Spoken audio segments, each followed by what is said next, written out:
Assalamualaikum warahmatullahi wabarakatuh. Kami dari kelompok 9 yang beranggotakan saya, Saragia Wulandari dengan NPM 2420306067. Halo, perkenalkan nama saya Muhammad Fajar Wilang Saputra dengan NPM 2420301111. Perkenalkan, nama saya Nafisatul Mardiah dengan akhiran NPM 53. Perkenalkan, nama saya Fadel Dwi Adrian dengan NPM 2420300098.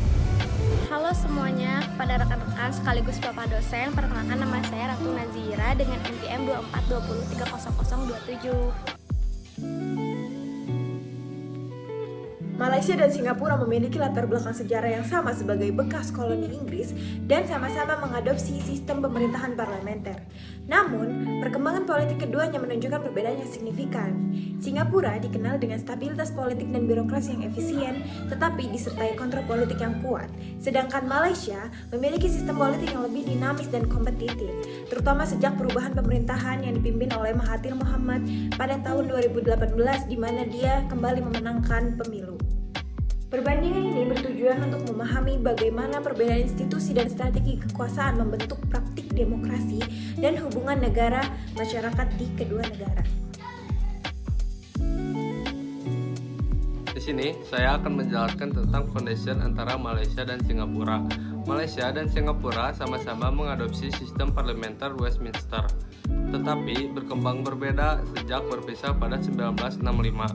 Malaysia menerapkan monarki konstitusional federal yang dipengaruhi politik etnis dan patronase, sementara Singapura menjadi republik parlementer unitary yang terpusat dan didominasi PAB. Dalam konteks global, Malaysia lebih berorientasi pada diplomasi dan komoditas, sedangkan Singapura fokus pada ekonomi jasa dan stabilitas. Malaysia dikategorikan sebagai rezim hibrida yang lebih kompetitif, sementara Singapura merupakan otoritarian kompetitif. Perbandingan ini menggunakan pendekatan most similar system design untuk menjelaskan perbedaan hasil politik kedua negara.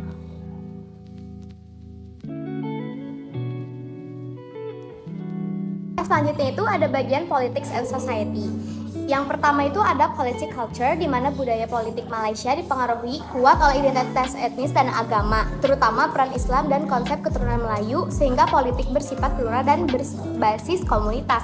Sebaliknya, budaya politik Singapura menekankan meritokrasi, pragmatisme, dan stabilitas dengan legitimasi pemerintahan bertumpu pada kinerja dan efisiensi negara. Untuk bagian yang kedua itu ada politik communication, di mana Malaysia, media sosial dan media daring membuka ruang komunikasi politik yang lebih bebas dan mendorong mobilisasi publik, terutama sejak 2008 hingga 2018. Sementara itu, komunikasi politik di Singapura lebih terkontrol melalui regulasi media dan hukum, meskipun pemerintah aktif memanfaatkan platform digital untuk menjangkau masyarakat. Itu ada bagian ketiga, yaitu political participation.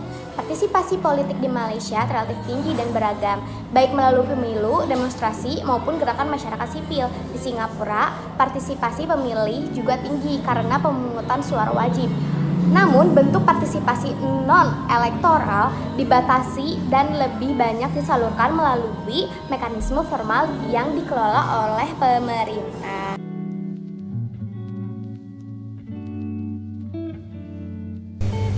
Selanjutnya, saya akan membahas mengenai linking society and government dari negara Malaysia dan juga Singapura dalam konteks election and voters terlebih dahulu atau pemilu dan juga pemilih. Nah, dalam konteks ini, kedua negara tersebut sama-sama menggunakan sistem pemilu plurality yang dimana pihak yang mendapatkan suara terbanyak akan langsung memenangkan pemilu tersebut.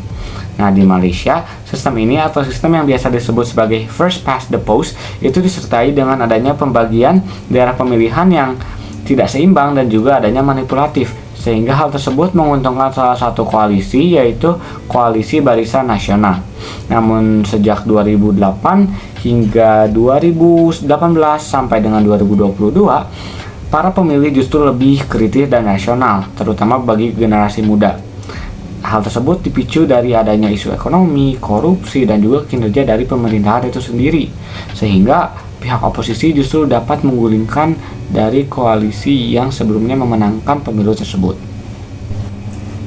Adapun di Singapura, Sistem pemilu plurality ini tuh terbagi menjadi dua bentuk. Yang pertama ada single member constituency dan juga group representation constituency. Nah, group representation constituency ataupun disebut sebagai dapil kelompok ini tuh memungkinkan satu tim kandidat dapat memenangkan beberapa kursi sekaligus, yang dimana hal tersebut menguntungkan salah satu partai yang sekarang menjadi partai dominasi di Singapura, yaitu Partai Aksi Rakyat atau People's Action Party. Nah, partai ini tuh memenangkan mayoritas kursi meskipun hanya mendapatkan 60 sampai dengan 70% suara saja. Nah, para pemilih dari Singapura memilih partai ini tuh karena adanya stabilitas, adanya kredibilitas, dan juga kinerja ekonomi yang baik. Ya, meskipun terdapat keluhan soal biaya hidup dan juga tuntutan checks and balance, partai ini tetap menjadi dominasi yang kuat di negara Singapura. Selanjutnya, dalam aspek interest group atau kelompok kepentingan. Di Singapura, kelompok kepentingan ini bergerak di ruang yang ketat dan terkontrol oleh negara, yang dimana organisasi masyarakat itu harus terdaftar dan juga mengikuti regulasi yang ada. Sehingga fungsi dari kelompok kepentingan ini itu sebagai pelengkap saja, bukan sebagai penekan politik. Yang hal tersebut berbeda atau berbanding terbalik dengan Malaysia, di mana memiliki ruang yang lebih terbuka, lebih aktif, dan juga lebih politis. Contohnya seperti Bersih dan Suaram yang dapat melakukan pergerakan reformasi. Nah, meskipun tetap ada tekanan dari negara, di negara Malaysia, kontribusi masyarakat sipil itu lebih nyata dibandingkan di Singapura. Dan yang terakhir, dalam konteks political parties atau partai politik. Di negara Malaysia itu bergerak dari yang awalnya koalisi dominasi dari Barisan Nasional menjadi multi koalisi kompetitif. Adanya isu korupsi dan fragmentasi elit itu menjadikan sistem kepartaian cair. Terbukti dari kemenangan oposisi pada 2018 dan pemerintahan koalisi pasca 2022. Sedangkan di negara Singapura itu tetap dengan rezim partai dominasi, yaitu Partai Aksi Rakyat atau PAP yang telah berkuasa sejak 1959. Kekuatan dari partai ini terlihat dari adanya organisasi yang solid, kontrol sumber daya, dan juga citra manajemen ekonomi yang efektif. Sehingga meskipun ada oposisi, hal tersebut belum menjadi ancaman yang sangat serius. Nah, dari penjelasan tadi itu dapat terlihat bahwasannya Singapura memang terlihat lebih stabil dan juga terpusat, sedangkan Malaysia itu lebih dinamis dan juga berubah.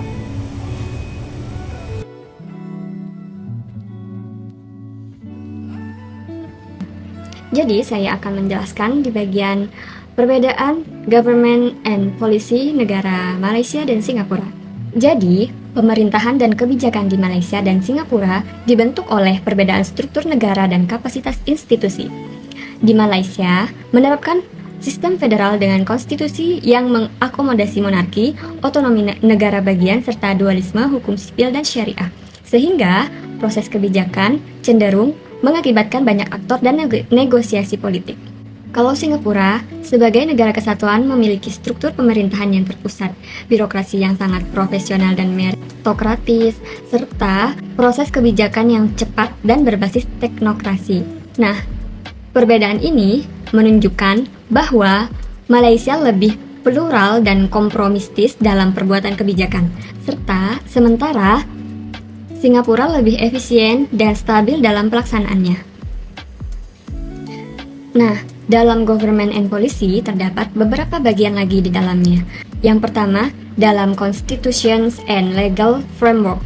Malaysia memiliki konstitusi federal yang mengatur monarki konstitusional, pembagian kewenangan pusat daerah, serta sistem hukum ganda antar hukum sipil dan syariah. Kalau Singapura memiliki konstitusi negara kesatuan dengan sistem hukum common law dan supremasi parlemen yang kuat, sehingga hukum lebih terintegrasi dan terpusat. Yang kedua, federal, unitary, and local government. Malaysia menerapkan sistem federal dengan otonomi negara bagian, terutama dalam urusan agama dan adat untuk mengakomodasi keragaman etnis. Kalau Singapura, sebagai negara unitary, memusatkan seluruh kewenangan di pemerintah nasional, sehingga pemerintahan lokal bersifat administratif dan efisien. Yang ketiga, legislatures. Parlemen Malaysia bersifat bikameral dengan Dewan Rakyat dan Dewan Negara, mencerminkan representasi federal dan kepentingan daerah. Nah, kalau Singapura memiliki parlemen unikameral yang terpusat dan didominasi PAP, yang memungkinkan proses legislasi yang cepat namun dengan oposisi terbatas. Yang keempat, the political executive. Nah, di Malaysia, eksekutif terdiri dari Yang di-Pertuan Agong sebagai kepala negara dan Perdana Menteri sebagai pemegang kekuasaan pemerintahan. Nah, kalau di Singapura, Presiden berperan simbolik, sementara Perdana Menteri memegang kendali penuh eksekutif dengan dukungan partai dominan. Yang kelima, the bureaucracy.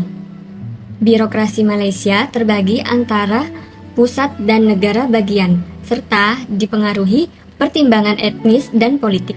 Nah, kalau di Singapura, memiliki birokrasi terpusat berbasis meritokrasi yang sangat profesional dan efisien. Lalu, yang terakhir, yaitu yang keenam, the policy process, yaitu proses kebijakan di Malaysia relatif kompleks dan lambat karena melibatkan negosiasi politik dan federalisme. Sebaliknya, Singapura menjalankan proses kebijakan yang cepat, terpusat, dan berbasis data serta teknokrasi.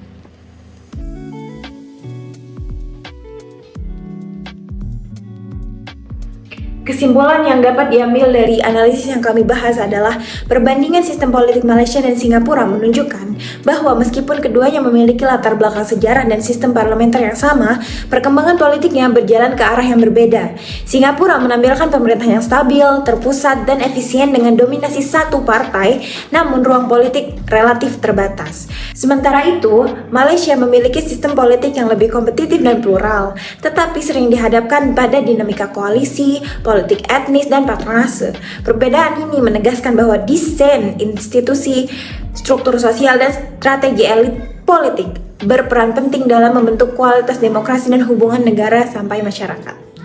Terima kasih.